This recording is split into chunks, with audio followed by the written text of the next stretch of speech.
اعوذ باللہ من الشیطان الرجیم بسم اللہ الرحمن الرحیم۔ خواتین و حضرات السلام علیکم ورحمۃ اللہ وبرکاتہ و مغفرتہ۔ پروگرام شرعی احکامات کے ساتھ ایک مرتبہ پھر آپ کی خدمت میں حاضری کا شرف حاصل ہے۔ پچھلے پروگرام میں زکوٰۃ کی ادائیگی سے متعلقہ چند مسائل آپ کی خدمت میں عرض کیے تھے اور اسی سلسلے کو انشاءاللہ ہم آگے بڑھائیں گے۔ آخری مسئلہ یہ عرض کیا تھا کہ بالفرض اگر ہم نے کسی کو قرضہ دیا ہے اور اب وہ شخص قرض کی ادائیگی پر بالکل قدرت نہیں رکھتا تو کیا ہم اس کے پاس موجودہ قرضہ زکوٰۃ کی نیت سے معاف کر سکتے ہیں اور اس طرح ہماری زکوٰۃ ادا ہو جائے گی یا نہیں؟ تو آپ کی خدمت میں مسئلہ عرض کیا تھا کہ چونکہ ہم نے اس کو ادا کرتے وقت زکوٰۃ کی نیت نہیں کی تھی لہٰذا اب زکوٰۃ ادا نہیں ہوگی۔ ہاں، اگر آپ یہ چاہتے ہیں کہ اس جو قرضہ آپ نے دیا ہے اسے زکوٰۃ میں شمار کروا لیا جائے تو اس کے لیے ایک طریقہ اختیار کرنا ہوگا۔ وہ طریقہ یہ ہوگا کہ آپ اس شخص کو مثلا آپ کی زکوٰۃ بنتی ہے، جو آپ نے قرضہ دیا ہے مثال کے طور پہ 1,00,000 روپے ہے اور زکوٰۃ بھی بالفرض 1,00,000 روپے بنتی ہے، تو آپ اسے یہ 1,00,000 روپے زکوٰۃ کی نیت سے دیں کہ میں آپ کو زکوٰۃ دیتا ہوں۔ وہ شخص اس کو وصول کر لے گا تو یہ زکوٰۃ ادا ہو جائے گی۔ اب وہ شخص آپ کو وہ پیسہ قرض کے طور پر جو اس نے قرض لیا ہے اس کے طور پہ آپ کو واپس کر دے تو اس طریقے سے آپ کی زکوٰۃ بھی ادا ہو گئی اور آپ کا قرضہ بھی واپس آ گیا۔ تو یہ ایک ہیلہ ہے، اس کو آپ کر سکتے ہیں، کیونکہ یاد رکھیں کہ جب ملک بدلتی ہے، پیسہ کسی ایک کی ملک سے نکل کر کسی اور کی ملک میں چلا جاتا ہے تو پیسے کا حکم بدل جاتا ہے۔ لہذا جب آپ نے اس کو دیا تھا تو یہ زکوٰۃ تھی، جب اس کا اپنا پیسہ بن گیا تو اب یہ زکوٰۃ نہ رہی۔ اب اگر وہ تحفتاً آپ کو واپس دیتا ہے تو آپ لے سکتے ہیں۔ اب یہاں ایک شبہ اور پیدا ہو سکتا ہے کہ اگر ہم نے اس کو یہ پیسہ دیا اور وہ دینے سے ہی انکار کر دے اور بولے جی یہ تو میری زکوٰۃ ہے، ٹھیک ہے مجھے مل گئی اب میں واپس نہیں کرتا ہوں، تو یہاں پر زبردستی کرنا بھی جائز ہے۔ یعنی چونکہ آپ نے قرضہ دیا ہے اور سامنے والا اگر قرضہ ادا نہیں کر رہا حالانکہ ادائیگی پر قادر ہے تو شرعاً اس سے پیسہ چھین کر بھی لیا جا سکتا ہے یا اس پہ سختی بھی کی جا سکتی ہے۔ سختی سے مراد کوئی مار پیٹ نہیں ہے، لیکن آپ اس سے زبردستی وہ پیسہ لے سکتے ہیں۔ تو بالفرض اگر آپ نے دیا اور وہ شخص دینے سے انکار کرتا ہے تو آپ سختی سے بھی پیسہ واپس لے سکتے ہیں۔ اب آپ کی زکوٰۃ بھی ادا ہو گئی اور قرض کا معاملہ بھی اپنے مقام پر رہا۔ یہ بھی ہو سکتا ہے کہ بالفرض آپ نے کسی شخص کو قرضہ دیا ہے اور وہ دینے کا اقرار تو کرتا ہے لیکن ابھی کہتا ہے میرے پاس نہیں، میں تھوڑا ادائیگی میں دیر کروں گا، اور کوئی شرعی فقیر آپ سے زکوٰۃ طلب کرتا ہے تو یہ صورت جائز ہے کہ آپ اس شرعی فقیر سے کہیں کہ اس شخص سے تم وصول کر لینا، جب تمہیں وصول ہو جائیں گے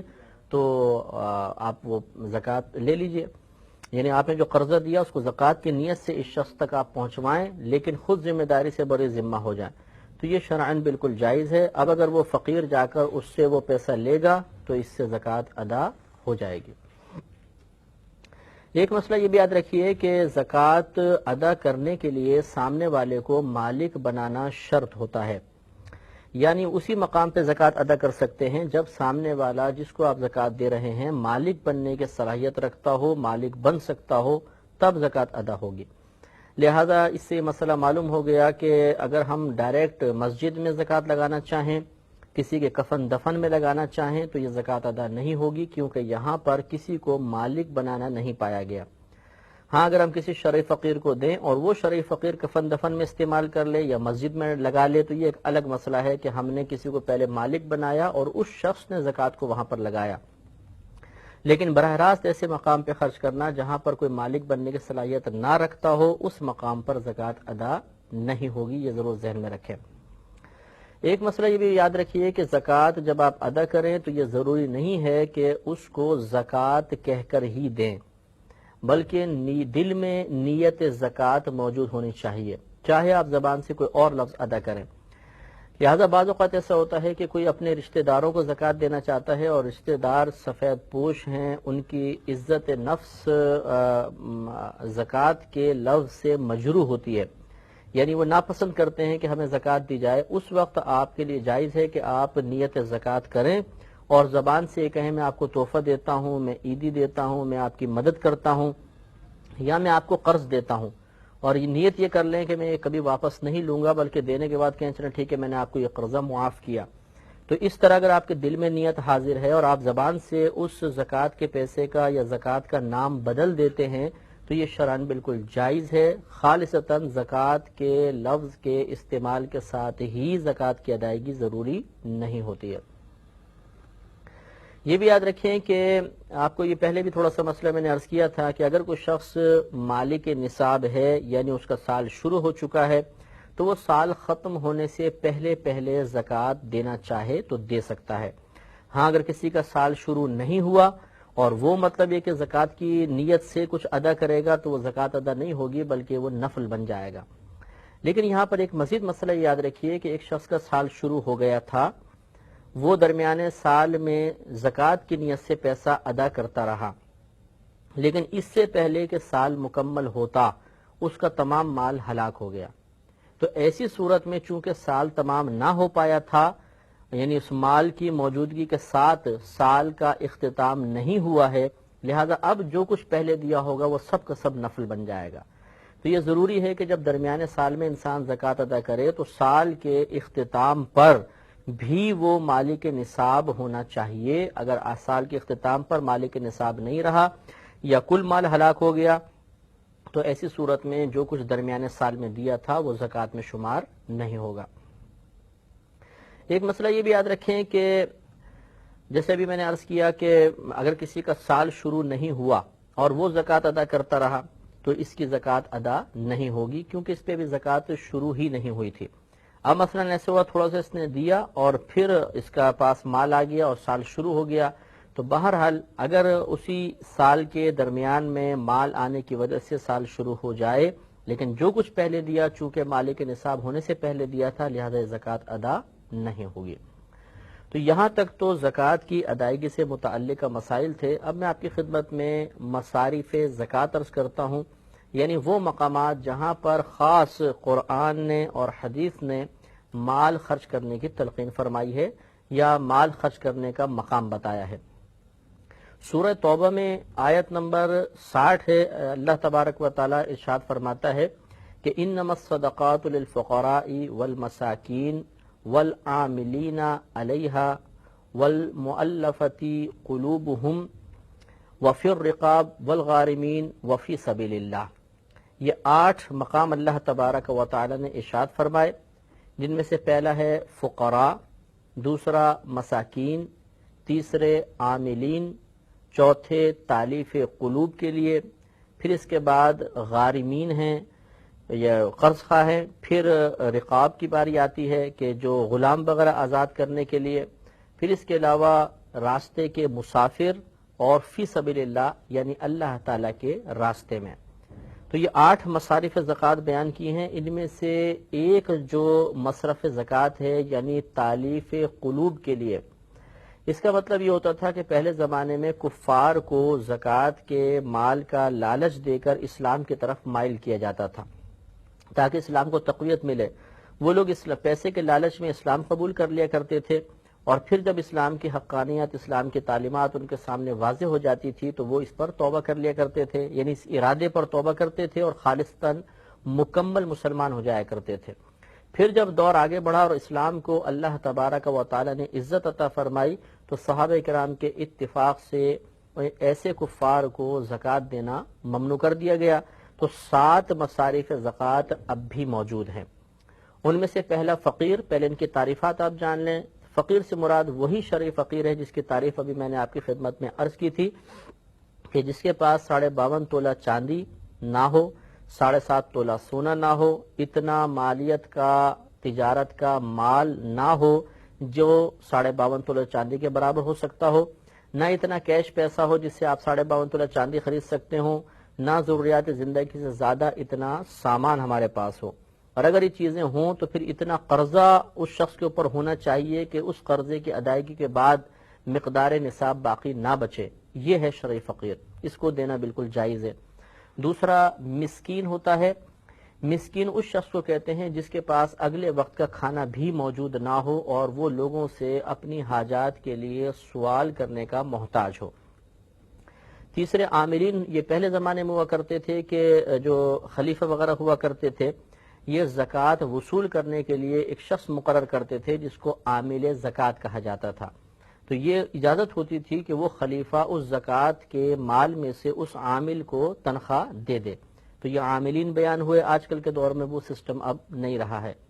اس کے علاوہ غلام آزاد کرنے میں بھی زکوٰۃ کا مال استعمال کرنا جائز تھا، لیکن چونکہ اب غلام نہیں رہے تو یہ مصرف بھی ہمارے لیے اب مطلب اس مقام پہ ہم زکوٰۃ خرچ نہیں کر سکتے ہیں.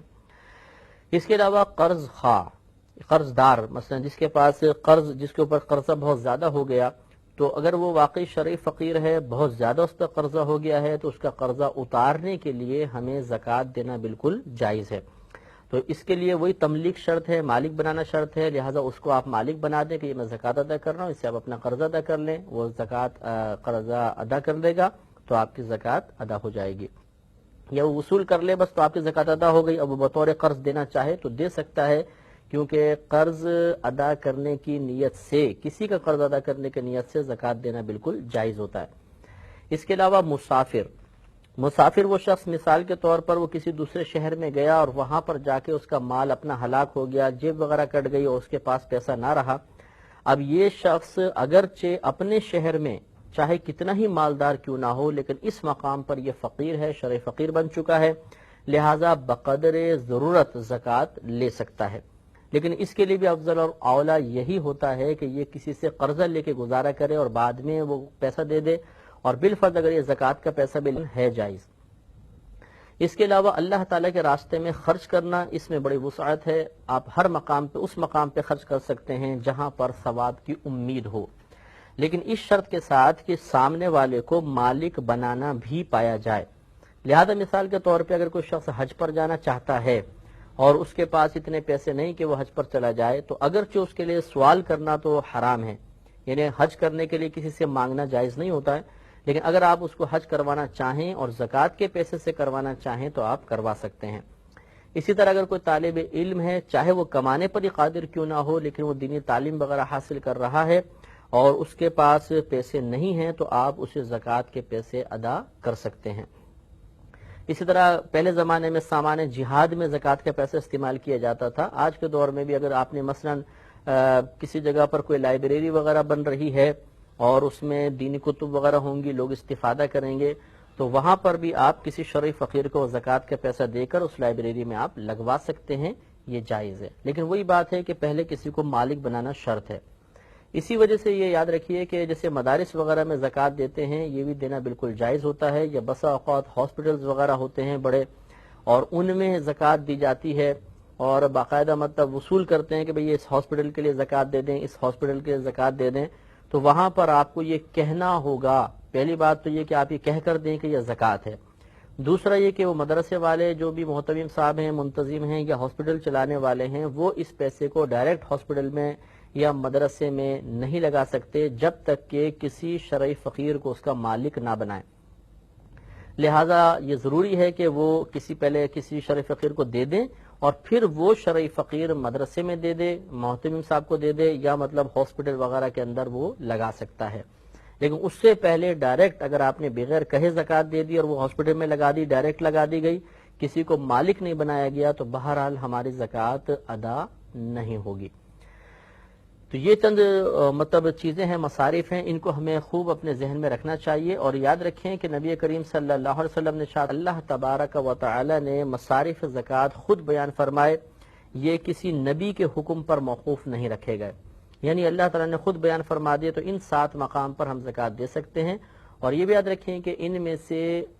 ہر ایک کو دے سکتے ہیں، یا کسی ایک کو دینا چاہیں تب بھی دے سکتے ہیں. یعنی ایسا نہیں کہ ہم یہ 7 اقسام جو ہیں ان کو تلاش کریں اور سب کو تھوڑا تھوڑا دیں، بلکہ ہم ایک ہی شخص کو، یعنی وہ فقیر ہو یا مسکین ہو، اسے اپنی کل زکوٰۃ دے سکتے ہیں. یہ بھی یاد رکھیے کہ جس شخص کو ہم زکوٰۃ دے رہے ہیں اس کے بارے میں چند مسائل ہمیں تھوڑے سے ذہن میں رکھنے ہوں گے، اور یہ میں چند اصول کی شکل میں آپ کو عرض کرتا ہوں. کہ ایک تو یہ کہ وہ ہماری اصل میں سے نہ ہو. اصل کا مطلب یہ کہ جس کی نسل میں سے ہم ہیں، مثلا ماں باپ، دادا دادی، نانا نانی، ان کو زکوٰۃ نہیں دے سکتے، ان کے علاوہ کو دیں گے. دوسرا اصول یہ ہوتا ہے کہ جو ہماری نسل سے ہیں انہیں نہیں دے سکتے، جیسے بیٹا بیٹی، پوتا پوتی، نواسا نواسی۔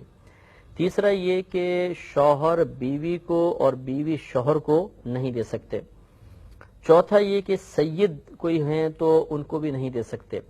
یہ سمجھ لیں کہ جو ہاشمی ہوتے ہیں انہیں نہیں دے سکتے، اور ہاشمی جو ہیں وہ حضرت عباس رضی اللہ تعالیٰ عنہ، حضرت حارث بن عبد المطلب، حضرت عقیل اور حضرت جعفر رضی اللہ تعالیٰ عنہ کی اولاد میں سے جو کوئی ہیں وہ سب کے سب ہاشمی کہلاتے ہیں، اور نبی کریم صلی اللہ علیہ وسلم نے واضح طور پر فرمایا کہ بنی ہاشم کے لیے صدقہ کھانا جائز نہیں ہے۔ لہذا اگر ہمارے رشتہ داروں میں ماں باپ، دادا دادی، نانا نانی کے علاوہ، بیوی کے علاوہ، اپنی اولاد، پوتا پوتی، نواسا نواسی کے علاوہ کوئی ہے اور وہ شرعی فقیر ہے اور سید نہیں ہے تو اس کو زکوٰۃ دینا بالکل جائز ہے۔ مثال کے طور پہ بھائی بہن ہیں، ممانی ہیں، چچا ہیں، پھپھا ہیں، تایا ہیں، ان کو زکوٰۃ دینا جائز ہوتا ہے۔ یہ اصول اگر آپ ذہن میں رکھیں گے تو انشاءاللہ کبھی بھی غلطی نہیں ہوگی۔ ایک مسئلہ یہ بھی یاد رکھیے کہ بالفرض ہم کسی کو زکوٰۃ دے رہے ہیں، اب ہمیں یہ معلوم نہیں، کنفرم 100% نہیں معلوم کہ یہ واقعی شرعی فقیر ہے یا نہیں، اس کے گھر میں کتنا مال ہے، یہ مالک نصاب ہے یا نہیں ہے، ظاہری حلیہ اس کے غریبوں والا نظر آ رہا ہے، تو یہاں پر یاد رکھیں کہ ہمیں تحقیق کرنے کا مکلف نہیں بنایا گیا۔ یعنی اب ہم پر لازم نہیں کہ اس شخص سے پوچھیں کہ تمہارے گھر میں کیا کیا ہے، تم کس طرح گزارا کرتے ہو، وغیرہ وغیرہ، بلکہ یہاں پر تحری کا حکم ہے۔ تحری معنی ہوتا ہے سوچ بچار کرنا، غور و تفکر کرنا۔ تو ہم غور و تفکر کریں گے اور اپنے دل سے سوال کریں گے کہ کیا یہ واقعی شرع فقیر ہو سکتا ہے یا نہیں۔ اگر دل اس بات کی گواہی دے کہ ہاں یہ غریب لگتا ہے اور واقعی سے گھر میں کچھ نہیں ہوگا تو پھر ہم اسے زکوٰۃ ادا کر سکتے ہیں، اور اگر بالفرض غالب گمان یہ ہے کہ یہ شرعی فقیر نہیں ہے تو پھر اگر ہم نے زکوٰۃ دی، اب چاہے وہ حقیقتاً شرعی فقیر ہو، ہمارے زکوٰۃ کا معاملہ کھٹائی میں پڑ جائے گا۔ یہ بھی ایک مسئلہ یاد رکھیے گا کہ بعض اوقات ایسا ہوتا ہے کہ ہمارے کوئی قریبی رشتہ دار ہوتے ہیں، مثلا ان کے گھر میں ٹی وی ہے، اب ٹی وی حاجت اصلیہ میں سے نہیں ہے، لہذا جس کے پاس ٹی وی ہوگا وہ حقیقتاً شرعی فقیر بھی نہیں ہے۔ اب ان کو اگر زکوٰۃ دینا چاہیں، وہ غریب ہیں، زکوٰۃ دینا چاہتے ہیں، اب ان کے پاس کیش وغیرہ کچھ بھی نہیں گھر میں لیکن ٹی وی موجود ہے، تو حقیقتاً وہ زکوٰۃ کے مستحق نہیں ہو سکتے، زکوٰۃ دیں گے تو ادائیگی نہیں ہوگی۔ لیکن چونکہ وہ بہت زیادہ بیچارے غریب ہیں اور ہم ان کی مدد بھی کرنا چاہتے ہیں،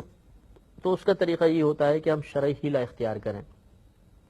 شرعی ہیلے کا مطلب یہ ہوتا ہے کہ ہم پہلے کسی شرعی فقیر کو پیسہ دے دیں اور وہ شرعی فقیر اس رشتہ دار تک پہنچا دے۔ اس میں یقینی سی بات ہے کہ ہمیں پہلے اشارتاً کنایتاً اس شرعی فقیر کا ذہن بنانا ہوگا۔ مثال کے طور پہ کوئی دوست لے لیں جس کے پاس مطلب جو شرعی فقیر کی تعریف پہ پورا اترتا ہو، اس کو وہ پیسہ دے دیں اور کہیں کہ بھئی یہ پیسہ میں آپ کو دیتا ہوں بطور زکوٰۃ، آپ اسے قبول فرمائیں، اور فلاں ہمارا رشتہ دار بیچارہ بڑا غریب ہے، تو وہ سمجھ جائے اشارتاً کنایتاً۔ یا پہلے آپ یہ کہیں کہ بھئی یہ دیکھیں یہ ایک طریقہ ہوتا ہے، ہم کسی غریب کی مدد کرنا چاہتے ہیں اور براہ راست اس کو زکوٰۃ نہیں دے سکتے، تو اس کا ایک طریقہ یہ ہوتا ہے کہ کسی شرعی فقیر کو پہلے دے دیا جائے، وہ اس کا مالک بن جائے گا تو زکوٰۃ ادا ہو جائے گی، پھر وہ شرعی فقیر ان تک پہنچا دے۔ دوست کہے گا ٹھیک ہے بھی مسئلہ سمجھ میں آ گیا، اب آپ کہیں میں آپ کو زکوٰۃ دیتا ہوں اور میرا فلاں رشتہ دار بڑا غریب ہے۔ اب آپ اس کو یہ نہیں کہہ رہے کہ یہ زکوٰۃ کے طور پہ آپ پہلے وصول کریں پھر اس کو جا کر دے دیں، بلکہ آپ نے اشارہ کر دیا، تو اب اس طریقے سے ہیلہ اختیار کرنا جائز ہوتا ہے۔ اور اس کی دلیل اچھی طرح ذہن میں رکھیے کہ نبی کریم صلی اللہ علیہ وسلم کی بارگاہ میں ایک مرتبہ کچھ کھجور ایک صحابی نے پیش کی، آپ نے پوچھا یہ کیا ہے، تو انہوں نے بتایا کہ یہ صدقے کی کھجوریں ہیں، یعنی کوئی کفارہ وغیرہ تھا یا زکوٰۃ بطور زکوٰۃ تھی، تو نبی کریم صلی اللہ علیہ وسلم نے ارشاد فرمایا کہ ہمارے لیے صدقہ کھانا جائز نہیں ہے۔ ان صحابی نے وہی صدقے کی کھجوریں ایک قریب غریب صحابی تھے ان کو دے دی،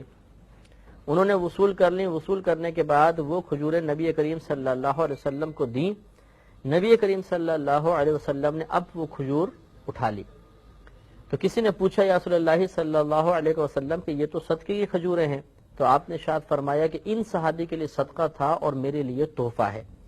یعنی جب یہ کھجوریں ایک شخص کی ملک سے نکل کر ان کے پاس پہنچی تو زکوٰۃ ادا ہو گئی، اور جب ان کے پاس سے میرے پاس آئی تو اب یہ زکوٰۃ نہیں تھی بلکہ یہ تحفہ تھا، اور میرے لیے تحفہ بالکل جائز ہے۔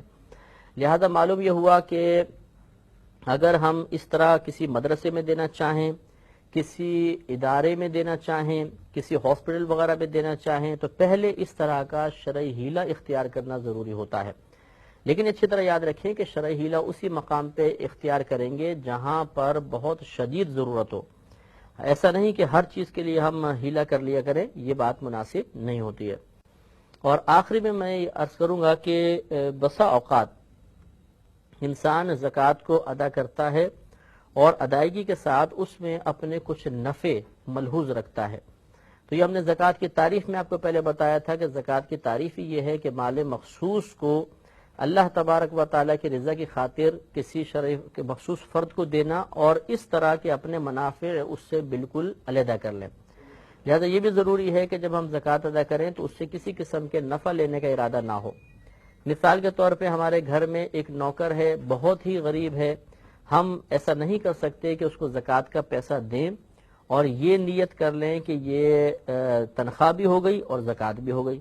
اس طریقے سے اگر کریں گے تو چونکہ ہم نے نفع اس میں سے لے لیا لہٰذا ہماری زکوٰۃ ادا نہیں ہوگی. اسی طریقے سے اگر خدا نخواستہ کسی نے یوں کیا کہ زکوٰۃ ادا کی اور پھر اس سے بعد میں وصول کر لی، جیسے کہ ابھی آپ کو بتایا کہ ہم اگر کسی کو زکوٰۃ دے دیتے ہیں تو وہ ادا ہو گئی، اب اس شخص کا مال ہو گیا، اب اگر وہ ہمیں دیتا ہے یا کسی کو دیتا ہے تو وہ تحفہ ہے. تو ایسا آپ نہیں کر سکتے کہ ہم کسی کو زکوٰۃ کا مال دیں، وہ وصول کر لے تو زکوٰۃ ادا ہو گئی پھر ہم اس سے واپس لے لیں. تو اس طریقے سے ہم نے بہرحال یہ زکوٰۃ کی ادائیگی تو ہو جاتی ہے اس صورت میں، لیکن یہ غیر مناسب حرکت ہے اور اس طریقے سے جو شریعت کا مقصود تھا یعنی دل سے مال کی محبت اور بخل کو دور کرنا وہ دور نہ ہوا، لہذا اس قسم کے ہیلے وغیرہ اختیار نہیں کرنے چاہیے. اب تمام ان پوری تفاصیل کو اپنے سامنے رکھ کر ہمیں اپنے پاس موجودہ مال کا محاسبہ کرنا چاہیے کہ ہمارے پاس کیا کیا موجود ہے. تو ہر شخص چاہے وہ مرد ہو عورت ہو جو کچھ اس کے پاس مال ہے، سونا ہے تو اس کو لکھ لیں، چاندی، کیش، روپیہ، ضروریات زندگی سے زیادہ سامان جو گھر میں آپ کی ملک ہے ان سب کو لکھ کر دیکھیں کہ کیا ان کی مالیت 9,500 10,000 تک پہنچتی ہے کہ نہیں. اگر پہنچ گئی تو سمجھ لیں آپ پہ زکوٰۃ کا سال شروع ہو گیا. آپ یہ اسلامی تاریخ نوٹ کر لیں. جب پورا ایک سال گزر جائے تو پھر اس کے بعد پھر آپ تمام اپنے سامان کی لسٹ بنائیے اور دیکھیے کہ کم از کم وہ سامان 9,500 10,000 تک پہنچا یا نہیں. اگر پہنچ گیا تو معلوم یہ ہوا کہ شرط پوری ہو گئی، سال کے شروع میں سال کے اینڈ میں نصاب مکمل ہے. اب آپ جو بھی اس وقت مال موجود ہے اس کل مال کا 2.5% نکال دیں تو انشاءاللہ آپ کی زکوٰۃ ادا ہو جائے گی. اللہ تبارک و تعالی سے دعا ہے کہ رب کریم ہمیں اور آپ کو زکوٰۃ کے تمام مسائل کو ذہن میں محفوظ رکھنے کی توفیق عطا فرمائے. وآخر دعوانا ان الحمد للہ رب العالمین.